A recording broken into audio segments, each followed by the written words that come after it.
আমি সাবধান করব, ঘুমন্ত বাঘকে জাগিয়ে তোলার অযথা চেষ্টা করবেন না, এর পরিণাম কিন্তু ভালো হবে না।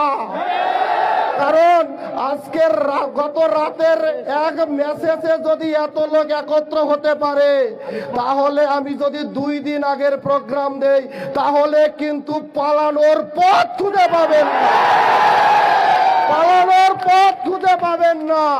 অতএব সাবধান হয়ে যান। ভাই আমার, বন্ধু আমার, মনে রাখো, মুসলমান কোনদিন সংখ্যা দেখে ঘাবড়ায় না।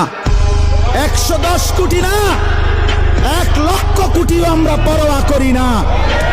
আমাদের আসমানওয়ালা আছে, আমাদের আল্লাহু আকবার, আমাদের আল্লাহ বড়, আল্লাহ বড়, আল্লাহ বড়। বড় যুবক কে বড়? জোরসে বলো।